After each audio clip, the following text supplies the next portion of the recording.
আসসালামু আলাইকুম। তো দেখেন সকাল সকাল কি একটা ঝামেলার কাজ চলে আসছে।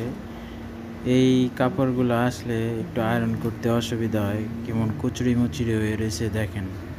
এখন এটা আমাকে মনে করেন যে আবার পানিতে দিতে হবে, পানিতে দিয়ে এটা আবার নতুন করে মনে করেন ভিজাইতে হবে, ভিজায় তারপর শুকাইতে হবে, শুকায়া তারপর এটার আয়রন যদি করি তারপর গিয়ে একটু সুন্দর হবে। আর নয়তো এটা আমি এইভাবে আয়রন করলে এটা সুন্দর হবে না, ফিনিশিং আসবে না।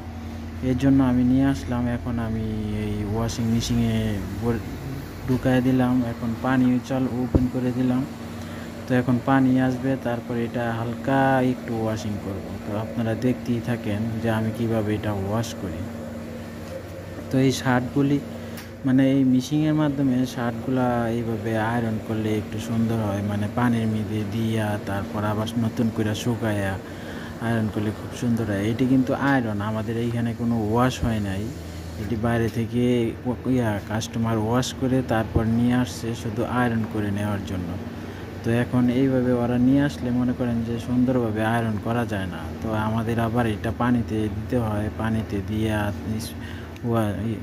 পানিতে দেওয়ার পর মনে করেন যে হালকা একটু ওয়াশ করতে হয়। ওয়াশ বলতে আপনার কোনো সাবান টাবান এগুলো কোনো কিছুই দেই না, বাস পানি দিয়ে একটু ভিজাই, বাস এইটুকুই। তারপর দেখেন স্প্রিং করে পানিটুকু সব ফেলে দিচ্ছি। ফেলে দেওয়ার পর আমি এটা আবার ডায়ারে দিব। এখন স্প্রিং হচ্ছে, বাস 2 মিনিটের মতো পানিতে ভিজাইছি, এইটুকুই কাজ। এখন পানিতে ভিজায় এটা যদি আবার আয়রন করি তাহলে এটা একটু সুন্দর হবে আর কি, এই জন্য। আর যদি এইভাবে পানিতে না ভিজায় যদি ওইভাবেই প্রথমে আয়রন করতাম তাহলে এটা সুন্দর হইতো না।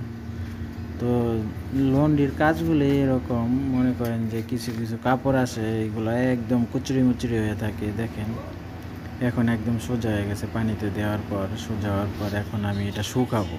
শুকাইতে বেশি সময় লাগবে না, এই 5-10 মিনিট সময় লাগবে। এইখানে শুকানোর মেশিন আছে।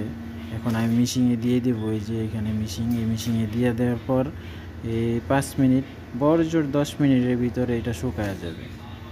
শুকানোর পর এটা যদি আমি আয়রন করি তাহলে গিয়ে সুন্দর হবে। তাছাড়া এটা মনে করেন যে এইভাবে এই পানিতে না ভিজে যদি আয়রন করতাম তাহলে সুন্দর হইতো না। তো 10 মিনিট পরে দেখেন আসছি, এখন শুকায় গেছে। এখন এটা আমি আয়রন করব, আয়রন করে রাখবো। তবে আয়রন যে করলাম ওইটা আমি আপনাদেরকে দেখাইতে পারলাম না, কারণ এক হাতে ভিডিও করি তো এই জন্য। তো এখন আমি আপনাদেরকে দেখাই এটা কত সুন্দর আয়রন হয়েছে, আপনারা দেখেন যে এইভাবে আয়রন করলে মানে একটু তাড়াতাড়ি হয়, কষ্ট কম হয়, মানে তাছাড়া আয়রনগুলো খুব সুন্দর হয়। তো এখন ডায়ার করা শেষ, শুকানো হয়ে গেছে। এখন আমি নিয়ে এটা আয়রন করব দেখেন। তো এই যে একদম কত সুন্দর ফিনিশ হয়েছে, মানে ভিজানোর পর একদম সোজা হয়ে গেছে, যত কুচুরি মুচুরি আসছিল সব সোজা হয়ে গেছে। তো এখন আয়রন করার পরে দেখেন এখন কতটা সুন্দর হয়েছে, একদম ফিনিশিং, অনেক সুন্দর ফিনিশিং হয়েছে।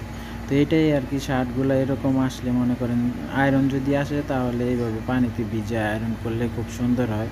তাছাড়া ওইভাবে নিয়ে আসলে সুন্দর হয় না, বাস এইটুকুই।